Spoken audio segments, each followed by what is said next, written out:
कृष्ण गोविंद हरे मुरारी, हे नाथ नारायण वासुदेव। श्री कृष्ण गोविंद हरे मुरारी, हे नाथ नारायण वासुदेव। हे नाथ नारायण वासुदेव, हे नाथ नारायण वासुदेव। हे नाथ नारायण वासुदेव, हे नाथ नारायण वासुदेव।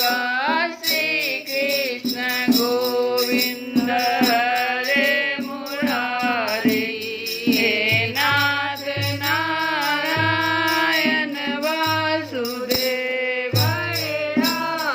हरे राम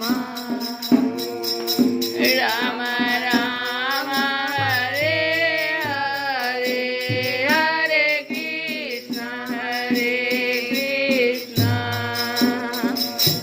कृष्ण कृष्ण हरे हरे, हरे राम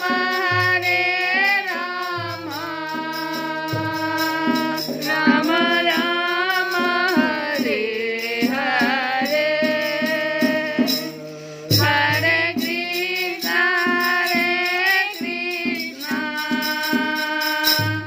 कृष्ण कृष्ण हरे हरे, हरे राम राम राम हरे हरे, हरे कृष्ण कृष्ण कृष्ण हरे हरे। जय श्री कृष्ण। कल की कथा में हम लोग सुने बलराम जी का दर्शन लोगों ने किया।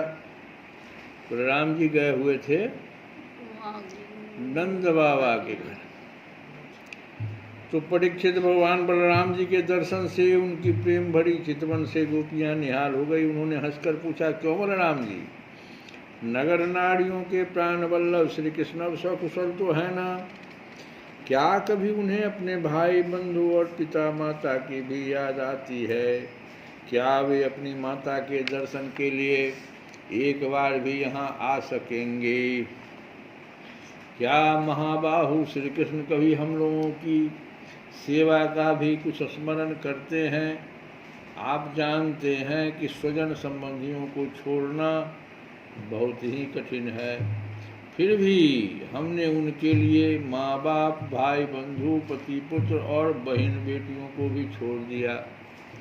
परंतु प्रभु, वे बात की बात में हमारे सौहार्द और प्रेम का बंधन काटकर, हमसे नाता तोड़कर परदेश चले गए। हम लोगों को बिल्कुल ही छोड़ दिया। हम चाहती तो उन्हें रोक लेती, परंतु जब वे कहते कि हम तुम्हारे ऋणी हैं, तुम्हारे उपकार का बदला कभी नहीं चुका सकते, तब ऐसी कौन सी स्त्री है जो उनकी मीठी मीठी बातों पर विश्वास न कर लेती। एक गोपी ने कहा, बलराम जी, हम तो गांव की गंवार ग्वालिनें ठहरी, उनकी बातों में आ गई, परंतु नगर की स्त्रियां तो बड़ी चतुर होती है। भला वे चंचल और कृतज्ञ श्री कृष्ण की बातों में क्यों फंसने लगी? उन्हें तो वे नहीं छका पाते होंगे। दूसरी गोपी ने कहा, नहीं सखी, श्री कृष्ण बातें बनाने में तो एक ही हैं। ऐसी रंग बिरंगी मीठी मीठी बातें करते हैं कि क्या कहना। उनकी सुंदर मुस्कुराहट और प्रेम भरी चितवन से नगर नारियों भी प्रेमावेश से व्याकुल हो जाती होगी, और वे अवश्य उनकी बातों में आकर अपने को निछावर कर देती होगी। तीसरी गोपी ने कहा, अरे गोपियों, हम लोगों को उसकी बात से क्या मतलब है? इस समय ही काटना है तो कोई दूसरी बात करो। यदि उस निष्ठुर का समय हमारे बिना बीत जाता है तो हमारा भी उसी की तरह भले ही दुख से क्यों नहीं कट तो जाएगा ही। अब गोपियों के भाव नेत्रों के सामने भगवान श्री कृष्ण की हंसी, प्रेम भरी बातें, चारु चितवन, अनूठी चाल और प्रेमालिंगन आदि मूर्तिमान होकर नाचने लगे। वे उन बातों की मधुर स्मृति में तन्मय होकर रोने लगी। परीक्षित, भगवान बलराम जी नाना प्रकार से उन्हें विनय करने में बड़े निपुण थे। उन्होंने भगवान श्री कृष्ण के हृदय स्पर्शी और लुभावने संदेश सुना कर गोपियों को सांत्वना दी और बसंत के 2 महीने चैत्र और बैसाख वहीं बिताए।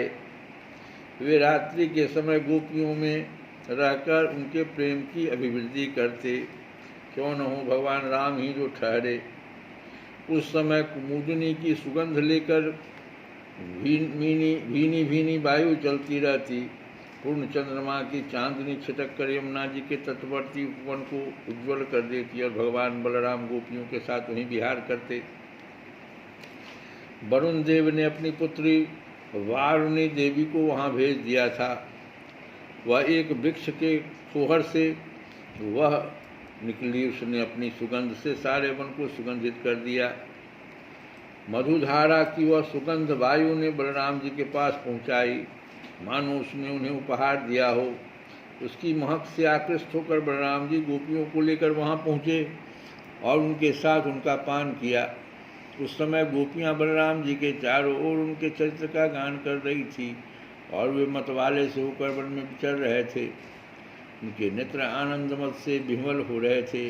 गले में पुष्पों का हार शोभा पा रहा था। वैजयंती की माला पहने हुए आनंदोन्मत्त हो रहे थे। उनके एक कान में कुंडल झलक रहा था। मुखार बिंद पर मुस्कुराहट की शोभा निराली ही थी। उस पर पसीने की बूंदें हिमकण के समान जान पड़ती थी। सर्वशक्तिमान बलराम जी ने जलक्रीड़ा करने के लिए यमुना जी को पुकारा, परंतु यमुना जी ने यह समझकर कि ये तो मतवाले हो रहे हैं, उनकी आज्ञा का उल्लंघन कर दिया। वे नहीं आई। तब बलराम जी ने क्रोधपूर्वक अपने हल की नोक से उन्हें खींचा और कहा, पापनी यमुने, मेरे बुलाने पर भी तू मेरी आज्ञा का उल्लंघन करके यहाँ नहीं आ रही है, मेरा तिरस्कार कर रही है। देख, अब मैं तुझे तेरे स्वेच्छाचार का फल चखाता हूँ। अभी अभी तुझे हल की नोक से 100 टुकड़े किए देता हूँ। जब बलराम जी ने यमुना जी को इस प्रकार डांटा फटकारा तो वे चकित और भयभीत होकर बलराम जी के चरणों पर गिर पड़ी और गिड़गिड़ाकर प्रार्थना करने लगी। लोकाभिराम बलराम जी महाबाहो, मैं आपका पराक्रम भूल गई थी। जगतपते, अब मैं जान गई कि आपके अंश मात्र शेष जी सारे जगत को धारण करते हैं। भगवान, आप परमैश्वर्यशाली हैं। आपके वास्तविक स्वरूप को न जानने के कारण ही मुझसे अपराध बन गया है। सर्वस्वरूप भक्तवत्सल, मैं आपकी शरण में हूँ। आप मेरी भूल चूक क्षमा कीजिए, मुझे छोड़ दीजिए। अब यमुना जी की प्रार्थना स्वीकार करके भगवान बलराम ने उन्हें क्षमा कर दिया और फिर जैसे गजराज हथनियों के साथ क्रीड़ा करता, वैसे ही वे गोपियों के साथ जल क्रीड़ा करने लगे। जब वे यथेष्ट जल विहार करके यमुना जी से बाहर निकले तब लक्ष्मी जी ने उन्हें नीलांबर, बहुमूल्य आभूषण और सोने का सुंदर हार दिया। बलराम जी ने नीले वस्त्र पहन लिए और सोने की माला गले में डाल ली। वे अंगराग लगाकर सुंदर विभूषणों से विभूषित होकर इस प्रकार शोभायमान हुए मानो इंद्र का श्वेत वर्ण ऐरावत हाथी हो। परीक्षित, यमुना जी अब भी बलराम जी के खींचे हुए मार्ग से बहती हैं और वे ऐसी जान पड़ती हैं मानो अनंत शक्ति के भगवान बलराम जी का यशगान कर रही हूँ। बलराम जी का चित्त ब्रजवासिनी गोपियों के माधुर्य से इस प्रकार मुग्ध हो गया कि उन्हें समय का कुछ ध्यान ही न रहा। बहुत सी रात्रियाँ एक रात के समान व्यतीत हो गई। इस प्रकार बलराम जी ब्रज में विहार करते रहे। श्री सुखदेव जी कहते हैं, परीक्षित, जब भगवान बलराम जी नंद बाबा के ब्रज में गए हुए थे तब पीछे से करुष देश के अज्ञानी राजा पौंड्रक ने भगवान श्री कृष्ण के पास एक दूत भेजकर यह कहलाया कि भगवान वासुदेव मैं ही हूँ। पौंड्रक ने कहा, बलराम जी यहाँ पर है। और पौंड्रक का हलवा भेजा दूत से कि भगवान वासुदेव मैं हूँ। मूर्ख लोग उसे बहकाया करते थे कि आप ही भगवान वासुदेव हैं और जगत की रक्षा के लिए पृथ्वी पर अवतीर्ण हुए हैं। इसका फल यह हुआ कि वह मूर्ख अपने को ही भगवान मान बैठा। जैसे बच्चे आपस में खेलते समय किसी बालक को ही राजा मान देते हैं और वह राजा की तरह उनके साथ व्यवहार करने लगता है, वैसे ही मंदमती अज्ञानी पौंड्रुक ने अचिंत्य गति भगवान श्री कृष्ण की लीला और रहस्य न जानकर द्वारिका में उनके पास दूत भेज दिया। पौंड्रक का दूत द्वारिका आया और राजसभा में बैठे हुए कमल नयन भगवान श्री कृष्ण को उसने अपने राजा का यह संदेश का सुनाया, एकमात्र मैं ही वासुदेव हूँ, दूसरा कोई नहीं है। प्राणियों पर कृपा करने के लिए मैंने ही अवतार ग्रहण किया है। तुमने झूठ मूठ अपना नाम वासुदेव रख लिया है, अब उसे छोड़ दो। यदुवंशी, तुमने मूर्खतावश मेरे चिन्ह धारण कर रखे हैं, उन्हें छोड़कर मेरी शरण में आओ, और यदि मेरी बात तुम्हें स्वीकार न हो तो मुझसे युद्ध करो। सुखदेव जी कहते हैं, परीक्षित, मंदमती पौंड्रक की यह बात सुनकर उग्रसेन आदि सभासद जोर जोर से हंसने लगे।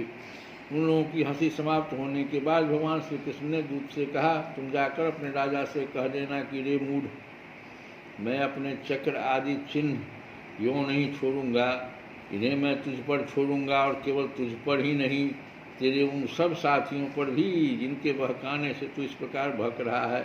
उस समय मूर्ख, तू अपना मुंह छिपाकर, औंधे मुंह गिरकर, चील, गीद, बटेर आदि मांसभोजी पक्षियों से घिरकर सो जाएगा, और तू मेरा शरणदाता नहीं, उन कुत्तों की शरण होगा जो तेरा मांस चीत चीत कर खा जाएंगे।